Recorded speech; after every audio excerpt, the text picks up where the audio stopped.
Bismillahirrahmanirrahim. Değerli basın mensupları, hepinize hayırlı günler diliyorum.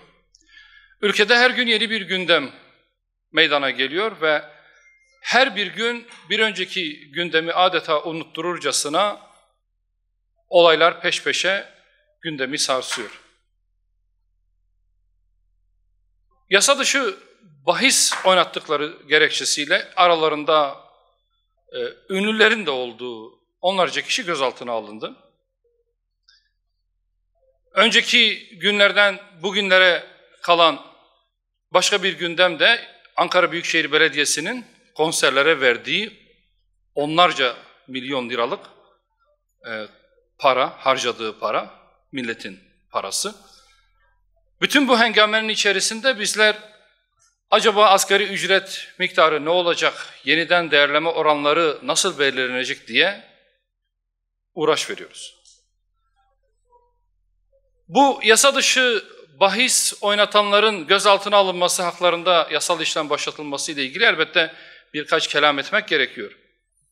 Öncelikle bizim kendimize şunu itiraf etmemiz gerekiyor. Bahisin, kumarın yasalı, yasa dışısı olmaz. Oynattırılan kumardan vergi alınıyor diye o kaynak helal olmaz.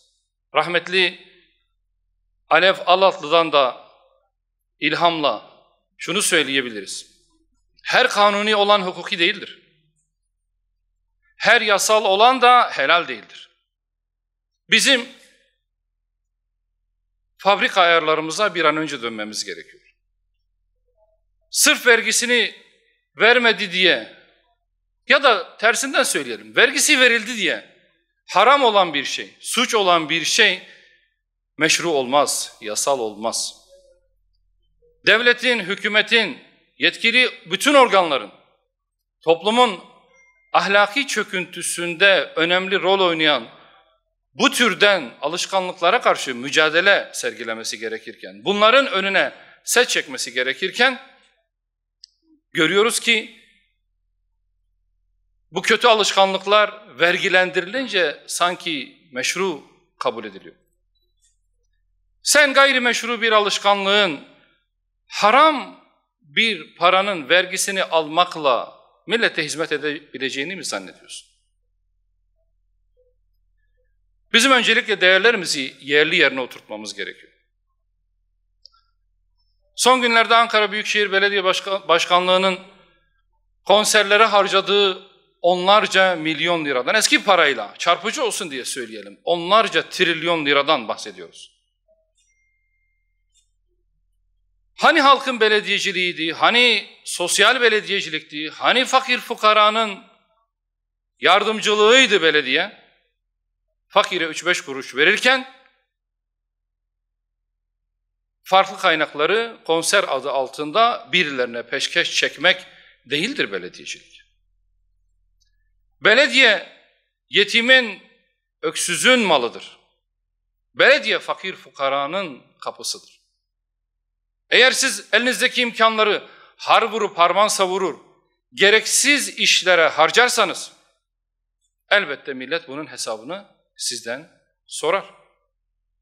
Bugün belki Ankara Büyükşehir Belediyesi'ni konuşuyoruz ama maalesef Türkiye'deki belediyelerin neredeyse tamamı partisi fark etmeksizin böylesi garip, böylesi anlamsız, böylesi faydasız işlerle meşgul ve kaynaklarını buralara harcıyor.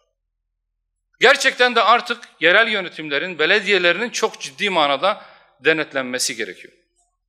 Merkezi idare bir yandan kendini teftiş ederken, kendini denetlettirirken, öte taraftan mahalli idarelerin yapıp ettiklerine karşı hiçbir teftiş, hiçbir denetleme öngörülmemesi gerçekten makul değildir. Halkın parası kime harcanıyor? Nerelere harcanıyor? Bunu milletin bilmesi ve halkın parasını israf edenleri birilerinin cebine aktarmak için türlü kılıflarla organizasyon adı altında kaynakların aktarılmasına artık bir dur denmesi gerekiyor. Değerli basın mensupları, biliyorsunuz yeniden değerleme oranları Ekim ayında belirlenen üfe yani üretici fiyat endeksine göre bir sonraki yıl için belirleniyor. 2025 yılı için belirlenecek olan yeniden değerleme oranı TÜİK'in açıkladığı rakamlar itibariyle %43,93 olacak. Yani %44. Yeniden değerleme oranı ne demek? 2025 yılında alınacak bütün vergilerden, bütün harçlardan ve uygulanacak bütün cezalar için uygulanacak zam oranı demek. Enflasyonla mücadele eden bir ülkeyiz. Beklentilerimiz %43'ün çok daha altında. Ekonomi yönetimi 2025 yılı için enflasyon oranlarının çok daha düşük olacağını tahmin ediyor. Buna yönelik çalışmalar yaptığını ifade ediyor. Ama eğer Ekim ayı üretici fiyat endeksi olan %43,93'ü yeniden değerleme oranı olarak belirlersek, bu enflasyonla mücadeleyi de ciddi manada sekteye uğratacaktır. Evet, belki cezalar için kanuni düzenleme itibariyle %43,93'ün altında bir rakam öngörülemez. Ama vergi ve harçlar için Sayın Cumhurbaşkanı'nın %50'ye yani yarısına yakın bir oranda indirim yapabilme yetkisi var. Sayın Cumhurbaşkanı'nın bu yetkisini kullanmasını istiyoruz. Çünkü emlak vergisinden, motorlu taşıtlar vergisine, çevre temizliği vergisinden, damga vergisine, gelir vergisi tarife dilimlerinden, veraset ve intikal vergisine kadar pek çok kalemde bu tarifenin uygulanması, bu yeniden değerleme oranının uygulanması ciddi manada vatandaşa bir ek yük getirecektir. Vatandaşın bu ek yükten kurtarılması için de Sayın Cumhurbaşkanı'na buradan çağrımızı yineliyoruz. Yeniden değerleme oranlarını %50 oranında düşürmesi talebimizi ifade ediyoruz. Bununla bağlantılı olarak biliyorsunuz 2025 yılı içinde önümüzdeki haftalarda asgari ücretin ne olacağı konusunda bir düzenleme yapılacak, bir karar verilecek. Önceki haftalarda da ifade etmiştik. Özellikle IMF'in talimat tadındaki direktifleri ya da tavsiyeleri asgari ücrete hak ettiğinin çok altında bir zam yapılması ihtimalini gündeme getiriyor. Daha önce de ifade etmiştik. 2025-2024 yılı için öngörülen asgari ücret 2024 yılı işte tamamlanmak üzere neredeyse yarısına yakını enflasyon karşısında eridi gitti.